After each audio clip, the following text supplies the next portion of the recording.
인생에 위기가 왔을 때 어떻게 해야 되는가에 대한 그 처세와 방법론, 신앙적인 방법론이 말씀 가운데 기록이 되어 있습니다. 어떻게 하면 될까요? 하나님을 절대 신뢰해야 되겠죠, 그죠? 그런데 하나님을 절대 신뢰하는데 하나님 앞에 벌거벗겨져 있는 모습으로 나아가셔야 됩니다. 그래서 하나님이 속옷으로 입혀주실 수도 있고 아니면 전체 옷을 입혀주실 수도 있고 또 여러 가지 다양한 액세서리까지 다 첨해서 하나님께서 그렇게 풍성하게 해주실 수도 있어요. 모든 것은 전적으로 하나님께서 알아서 해주실 것이라고 하는 그러한 절대적인 신뢰 가운데 하나님 앞에 나가셔야 된다는 거예요. 하나님이 어떠한 모습으로든지 간에 응답을 해주실 텐데 그 응답이 내가 원하는 응답이 아니라 할지라도 또 내가 기대하는 것보다 훨씬 더 풍성한 것이라 할지라도 어떠한 모습으로든지 간에 흔들림 없이 그 하나님을 신뢰해야 된다는 거예요. 그게 오늘 히스기야의 기도를 통해서 그가 그 현재의 위기 상황을 돌파하고자 하는 그런 내용을 우리가 엿볼 수가 있습니다. 히스기야의 인생 개인적으로 최대 위기는 뭐였습니까? 그가 죽어야 된다는 거예요. 하나님께서 뭔가 그의 삶을 정돈하라고 하고 있습니다. 이제 너가 죽을 병에 걸렸고 그 죽을 병에 의해서 죽게 되니까 삶을 정리하라고 그렇게 얘기를 하고 있습니다. 이때 어떻게 했던가요? 히스기야가 2절을 보시면 1절에 그때 히스기야 병들어 죽게 되었다. 하나님께서 집을 정리하라. 내가 죽고 살지 못하리라 했다는 겁니다. 히스기야가 낯을 벽으로 향하고 여호와께 기도하였다라고 나와 있어요. 그러니까 히스기야가 죽을 병에 걸려 있다라고 하는 건데 죽을 병을 뭐 하나님이 이렇게 뭐 치셔서 죽을 병이 생길 수도 있지만 이미 중한 질병에 걸린 것에 대해서 하나님께서 그냥 허용하신 걸 수도 있어요. 여러 가지 자연재해나 여러 가지 각종 질병을 통해서도 우리의 삶이 그렇게 될 수가 있잖아요. 그죠? 그랬을 때 하나님께서 내가 너를 데려가야겠다. 내가 너를 품어야겠다라고 그렇게 하나님께서 히스기야의 삶의 모습을 보시면서 이제 내가 너를 데려가야겠다라고 하나님의 이제 계획이 이사야 선지자를 통해서 전해지게 된 거죠. 이때 히스기야는 하나님 앞에 이제 통곡하며 기도합니다. 통곡하며 기도하는데 하나님 정말 내가 우리 하나님 앞에 진실되게 전심을 다했던 것, 또 우리 하나님 앞에 선하게 살아갔던 것 하나님 아시지요? 불쌍히 여겨주시고 하나님 정말 불쌍히 여겨주십시오 라고 마치 부스럭이라도 얻고자 하는 그런 심정으로 절박하게 하나님께 매달리는 거예요. 그런데 우리는요 여기서 히스기야가 단순하게 생명을 연장해달라고 하라고 하는 차원의 기도가 아닌 것을 알 수가 있습니다. 왜 그렇습니까? 왜 그러냐면 말씀을 좀 찾아볼게요. 수고스럽지만 한 말씀만 찾아보겠습니다. 열왕기하 20장 같은 장인데요. 맨 끝절 말씀 한번 보겠습니다. 열왕기하 20장 끝절입니다. 20장 끝절하고 21장 1절을 한번 보도록 하겠습니다. 자, 20장 21절에 뭐라고 되어 있던가요? 같이 읽어보겠습니다. 같이 시작. 히스기야가 그의 조상들과 함께 자고 그의 아들 므낫세가 대신하여 왕이 되니라. 21장 1절도 봅니다. 같이 시작. 므낫세가 왕이 될 때 나이가 12세라. 거기까지 한번 보겠습니다. 거기까지만. 자, 우리는 이 히스기야가 수명이 몇 년 연장됐다는 것을 알 수가 있습니까? 15년 연장이 되었죠. 그죠? 근데 그의 아들이 12살에 왕이 된 거예요. 그러면 히스기야가 15년 수명 연장을 받지 못했다면 어떻게 됐을까요? 므낫세라고 하는 아들이 있었을까요? 없었을까요? 므낫세라고 하는 아들이 없었겠죠. 그죠? 그러니까 당장 히스기야가 죽게 되면 후계자 왕에 대한 문제가 생기는 거예요.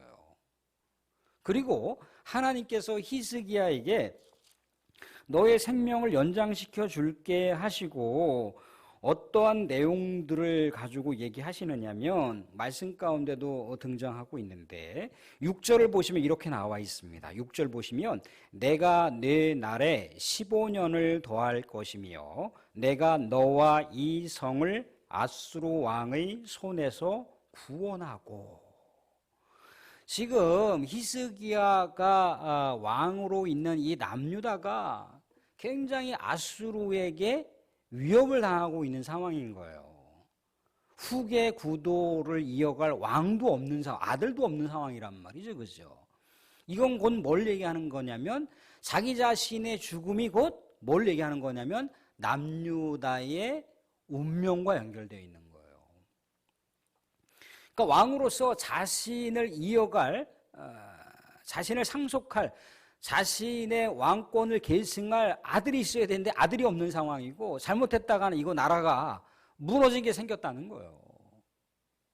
그도 그럴 수밖에 없는 게 자기의 아버지 아스라고 하는 사람은 친아수르 정책을 폈어요. 근데 친아수르 정책, 아수르하고 뭔가 같이 이렇게 화친조약을 맺고 정책을 편다라고 하는 건 고대사에서 뭘 얘기하는 거냐면 그 화친을 맺었던 나라가 믿는 신을 섬겨야 되는 거예요. 그게 화친조약의 조건입니다. 그러니까 아수르하고 그 화친조약을 맺으려면 아수르 제국이 섬겼던 우상을 남유다가 신으로 섬겨야 되는 거예요. 하나님도 섬기는 것이고 아수르가 섬겼던 우상도 자기의 신으로 섬기는 이렇게 혼합주의적인 신앙의 행태를 보였던 왕이 누구였냐면 히스기야의 아버지였던 아스 왕이 그런 행태를 보인 거예요. 그런 악행을 보였다는 거예요. 근데 우리가 알다시피 히스기야는 종교개혁자입니다. 전적으로 하나님만 의지했던 왕인 거예요. 그래서 다윗 이후에 이런 히스기야 왕 같은 왕이 없었대더라라고 하는 표현을 볼 수가 있습니다. 그래서 아버지가 그 남유다 구석구석에 데려왔던 그 우상들을 타파하는 거예요. 오직 하나님만 의지할 수 있도록 백성들에게 신앙을 권고했다는 거예요. 우리의 국교는 하나님 신앙, 유일신 하나님만 섬기는 거야. 다른 우상들은 다 척결해버려 그랬거든요. 그랬는데 이 상황을 누가 알고 있는 거예요? 아수르가 알고 있는 거죠. 자신의 아버지는 어떻게 하면 아수르하고 좀 좋은 관계를 맺어올까? 어떻게 하면 좀 뭔가 선물을 좀 제공해서 아수르로부터 조금 약간 뭔가 위협을 좀 덜 받을까? 막 그런 것만 매달렸는데 이 히스기야 왕은 과감하게 하나님만 의지하고 우상을 타파하는 아수르가 섬겼던 그 신상들을 다 타파했단 말이죠. 그러니까 누구의 눈밖에 나 있는 거예요? 아수르 제국의 눈밖에 나 있는 왕이 돼버린 거예요. 그러니까 삽시간에 이 아수르가 이 남유다를 공격하려고 에워쌌다라고 하는 것을 우리가 지지난번 그 이야기를 통해서 볼 수 있는 대목이었다는 거예요. 그러니까 히스기야가 죽게 되면은 왕도 세워주지 못하는 것이고 나라도 아수르에 의해서 멸망할 수밖에 없는 상황이라는 거예요. 그러니까 하나님 앞에 통곡하며 매달리는 거죠. 하나님 정말 후세대 이어갈 수 있는 왕을 세워주시고 이 나라를 아수르로부터 구원 좀 시켜주세요 라고 그렇게 절박하게 기도를 하니까 하나님께서 응답을 해주셨다는 거죠. 그래서 어떻게 했다는 겁니까? 하나님께서 15년 연장을 해주세요. 그래서 어떻게 이사야 선지자가 응답을 하고 있느냐면 우리 5절, 6절 같이 한번 읽어보겠습니다. 5절, 6절 수고스럽지만 읽겠습니다. 같이 20장 5절, 6절 같이 시작. 너는 돌아가서 내 백성의 주권자 히스기야에게 이르기를 왕의 조상 다윗의 하나님 여호와의 말씀이 내가 내 기도를 들었고 내 눈물을 보았노라. 내가 너를 낫게 하리니 내가 3일 만에 여호와의 성전에 올라가겠고 내가 내 날에 15년을 더할 것이며 내가 너와 이 성을 아수르 왕의 손에서 구원하고. 히스기야 왕의 그 눈물과 통곡으로 하나님께 나아갔던 그 순수한 열정, 하나님만 의지하고 하나님만 절박하게 매달리겠다라고 하는 그 기도를 하나님께서 응답해 주셨는데 갑자기 여기 다윗이 등장을 하고 있어요. 이 대목이 좀 물음표가 생겼습니다. 왜 히스기야가 기도한 것에 대해서 왜 갑자기 하나님께서 히스기야의 기도를 응답해 주시는데 그 응답의 전제 조건에 뭐가 깔려 있느냐면 다윗 때문에 내 기도 들어주는 거야 이렇게 얘기하시고 있다는 거예요. 사랑하는 우리는 여기서 전율을 느끼셔야 됩니다. 전율을 느끼셔야 돼요. 히스기야도 하나님 앞에 신실하게 깨어있는 기도자였어요. 신심을 다한 우리 하나님의 깨어있는 왕이었다는 거예요. 그런데 이 히스기야가 기도한 것 100% 너가 나만 절대적으로 신뢰해서 의지했기 때문에 내가 네 눈물을 보았고 너가 그렇게 나에게 간절하게 매달리는 거 내가 응답해 줄게 그렇게 말씀을 해놓으시고서는 그 중간에 쓱하니 다윗을 이야기하고 있어요. 말씀 가운데 보면 5절 중반절쯤에 이렇게 나와 있어요. 어떤 하나님이 이 약속, 이 히스기야의 질병을 고쳐주시고 남유다를 보호하시겠다라고 하나님, 어떤 하나님이라고 나와 있습니까?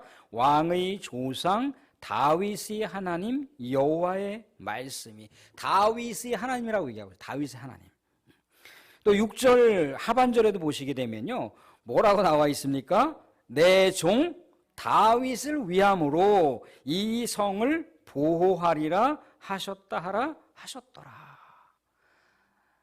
다윗을 위해서 다윗 때문에.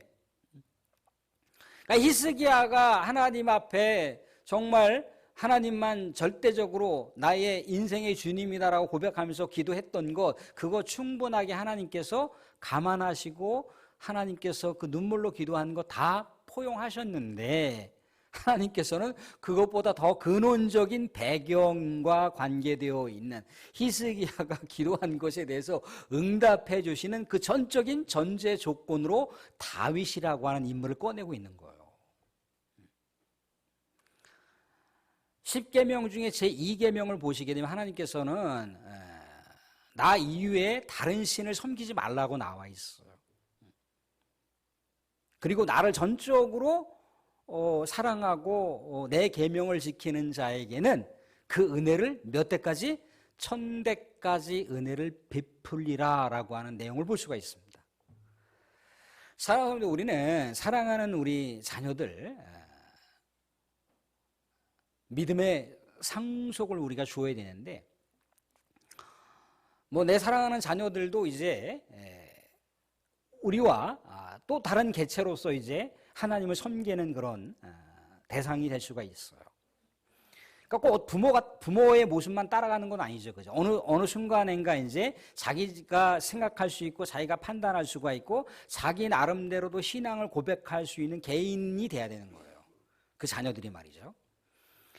근데 우리가 그 자녀들이 정말 하나님, 우리 사랑하는 아들, 딸이 정말 믿음으로 우리 하나님을 고백하며 신실한 아들이 되기를 원합니다. 신실한 딸이 되기를 원합니다. 하나님만 섬기는 그런 가정을 세울 수 있는 아들의 가정, 딸의 가정이 되기를 원합니다. 라고 우리가 우리의 다음 세대 자녀들을 위해서 기도해야 되는 것도 분명하지만 또 하나 우리가 중요한 것은 나 자신을 위해서도 기도해야 된다는 거예요. 나의 믿음을 위해서도 기도해야 되는 거예요. 내가 하나님을 신실하게 섬기겠다라고 하는 기도와 결단이 나 자신에게도 필요한 거예요. 근데 그것이 누구에게 흘러간다라고요? 그게 우리 후세대들에게 흘러가는 거예요. 후세대들에게.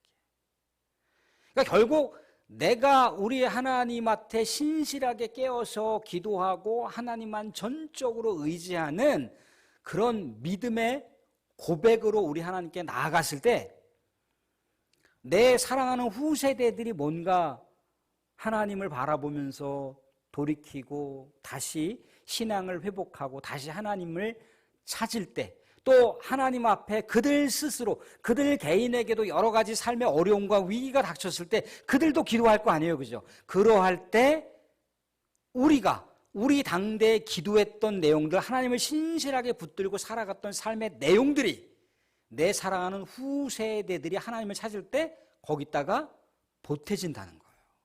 보태지는 것뿐만 아니라 아예 전제가 될 수가 있다는 거예요. 그러니까 다윗 한 사람이 결국 어떻습니까? 나라를 살리는 왕이 된 거예요. 나라를 살리는. 다윗은 이미 죽었어요. 다윗은 이미 죽었다는 거예요. 근데 하나님을 신실하게 의지했던 그 사람은 죽었다 할지라도 그 이름이 살아있는 거예요. 이게 믿음의 백성들의 역사입니다. 그러니까 사랑하는 성도들, 우리 후세대들을 위해서 우리가 밤새도록 기도하는데 우리 자신이 우리 하나님 앞에 신실해야 되는 것 또한 중요하다는 것을 우리가 이 대목을 통해서 알 수 있는 거예요. 하나님, 우리는 뭐 그동안 살았으니까 우리 후세대들이 더 중요하다고 생각할 수 있지만 하나님은 아니에요. 하나님은 우리 사랑하는 우리 성도들이 더 중요해요. 사랑하는 손주를 낳는데 손주가 예쁘고, 그렇죠? 딸이 손주를 낳았어요. 딸이 손주를 낳았단 말이죠, 그죠? 근데 손주들도 귀엽고 예쁘고 그렇지만 아버지의 마음에, 어머니 마음엔 누구도 그 마음속에 와 있습니까? 사랑하는 딸도 내 마음속에 와 있는 거예요. 그게 어머니의 마음이에요. 아버지의 마음이에요. 아유, 내 딸 고생해서 저렇게 귀한 생명을 낳네. 내 딸이 안쓰럽고 내 딸이 고마운 거고 내 딸이 대견스러운 거예요. 하나님 아버지도 그렇다는 거예요. 하나님 아버지도 우리 다음 세대를 우리 하나님께 주목하시고 관심을 갖지만 그들의 신앙을 위해서 우리가 기도하지만 우리 자신을 위해서도 기도하는 것. 하나님은 우리 자신, 우리 성도를 얼마나 사랑하시고 아끼시는가 우리가 볼 수 있어요. 얼마 전에 우리 명령희 권사님 이렇게 손주 강이라 그랬죠, 강이가 이렇게 수술을 받았어요, 그렇죠? 수술을 뭐 조그만 그 생명체가 수술 어디 뭐 받을 때나 있는지는 모르겠지만 수술을 아무튼 쓸 때 올라가 수술하고 뭐 하고 안쓰럽고 뭐 그런 마음이지만 또 엄마가 바라보는 딸의 또 객관적으로 바라보는 딸의 마음이 어떨까 그런 마음도 있듯이 하나님은 그렇다는 거예요. 우리 후세대들뿐만 아니라 우리에게도 하나님께서는 관심을 갖고 계시다는 거예요. 다윗에게 하나님께서 얼마나 큰 관심과 마음의 중심 속에 품고 있었으면 히스기야 기도할 때 그래 네 기도 들어줄게 그리고 다윗을 위해서도 내가 그렇게 할게 하고 있는 거예요. 사람은 여기서 그렇습니다. 히스기야가 징표를 구합니다. 이사야 선지자가 무화과 반죽을 가지고 이렇게 이 히스기야의 피부 환부를 발랐더니 나았던가 봐요. 당시에 이 히스기야가 병이 아마 뭐 피부 암염되든가 아니면 이렇게 그 피부 질환을 통해서 아마도 이렇게 그걸 뭐라고 해야 되나 폐혈증 비슷한 거라든가 아니면 아주 극심한 뭐 대상포진이라든가 아마 그런 병으로 인해서 생명이 이렇게 이제 위태롭게 된 상황인데 요 무화과 반죽이라고 하는 게 일종의 항생제 역할을 했던 모양이에요. 항생제 역할을. 근데 사람들이 여기서 주목해야 될 게 있습니다. 항생제를 발라갖고 치료가 됐든 아니면 이사야 선지자가 손을 썼든 간에 누가 치료해 준 겁니까? 누가? 하나님이 치료해 준 거야. 하나님이. 그걸 우리 잊으면 안 돼요. 그걸 잊으면 안 돼요. 하나님이 치료해 준 거야. 하나님이. 물론 그 사람을 도구로 사용할 수도 있고 그 약재를 도구로 사용할 수도 있어요. 우리 이상영 장로님 병원에 계실 때 여전히 지금도 회복해 가고 계시는 중이고 그러시지만 얼마나 놀랬고 얼마나 두려우셨겠어요. 그죠? 혹시 손을 쓰지 못하는 거 아닌가?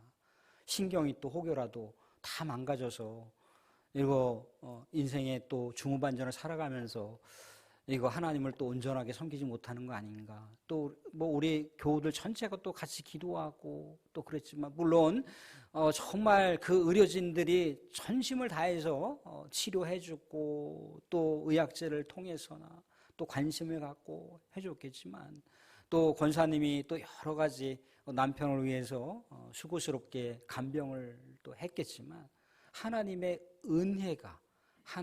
은혜가 있었기에 회복의 시간을 갖고 있는 것이고 또 하나님의 은혜가 더하여져서 우리 장로님 더 좋은 모습으로 이전에 그렇게 손을 사용하셨던 그 모습으로 우리가 회복을 또 기대하면서 기도하는 것은 하나님의 전적인 은혜 있기 때문에 그렇다는 거예요.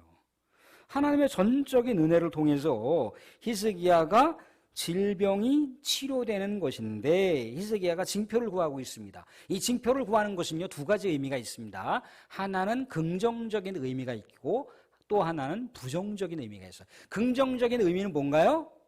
하나님의 살아계심을 내가 경험하게 해주십시오라고 하는 것. 긍정적인 신앙의 고백으로 나아가기 위해서 내가 정말 살 수 있는지에 대한 표징을 보여주십시오라고 하는 것일 수 있잖아요. 그죠?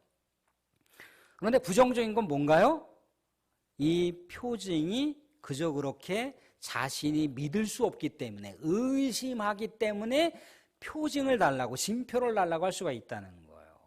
앞에 우리 하나님의 살아계심을 내가 경험할 수 있도록, 더 우리 하나님을 내가 가까이 알 수 있도록 나에게 징표를 보여주십시오라고 했을 때, 이 징표는 하나님 앞에 더 깨어 나아갈 수 있는 징표가 될 수 있어요. 그런데 애석하게도 히스기야는 후자였다는 거예요. 왜 그렇습니까?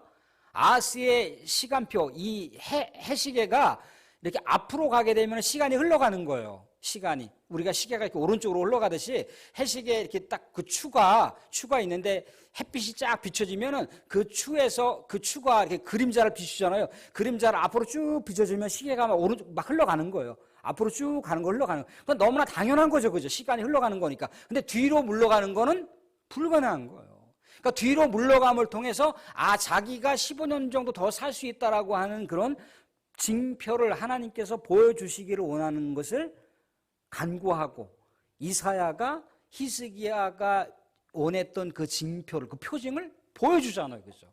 그래서 아하스 시대 때 아수르로부터 갖고 왔었던 그 해시계를 가지고 사용했을 때 하나님께서 15년 정도 연장해 주신다라고 하는 것을 해시계가 앞으로 가지 않고 뒤로 물러가는 걸 통해서 확인하게 됩니다.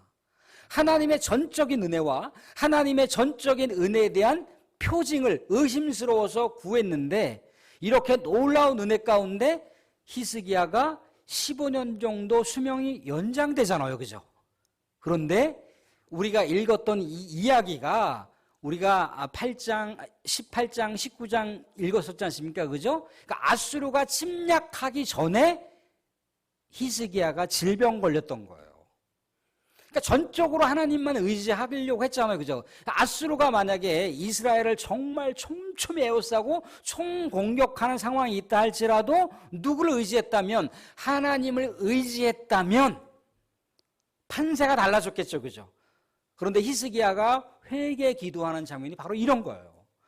아수르가 침략해 올 때 나의 질병을 고쳐주셨던, 나의 그 죽음으로부터 다시 생명의 시간표를 연장시켜 주셨던 그 하나님을 절대적으로 의지하지 않고 그저 나라가 위기 상황 가운데 있었을 때 어떻게 해서 인간의 그 외교적인 실수로다가 뭔가 아수르 제국과 화친해 보려고 했던 그 마음이 먼저 앞섰기 때문에 하나님의 영광을 가리웠습니다라고 회개 기도하는 장면을 우리가 볼 수가 있어요.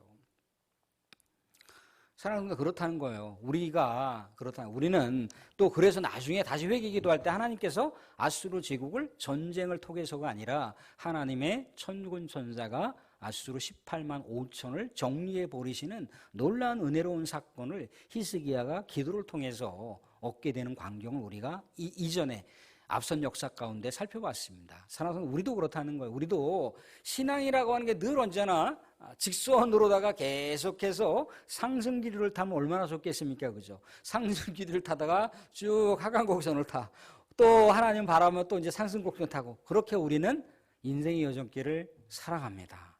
그렇지만 사랑하는 분들, 우리가 우리의 삶의 위기 상황이 오더라도 하나님께서 나 자신보다도, 내가 기대하는 것보다도 더 거시적인 그런 계획을 나에게 갖고 계시다라고 하는 것. 나의 삶의 위기 가운데, 내 가정의 위기 가운데, 내 직장의 위기 가운데도 하나님께서 더 근사한 것으로, 더 엄청난 것으로 계획하시고 있다라고 하는 것을 우리가 절대적으로 신뢰하시면서 하나님의 신심을 날마다 깨어 고백하시고 기도로 나아가실 수 있는 저와 여러분들이 될 수 있기를 주님의 이름으로 축원드립니다.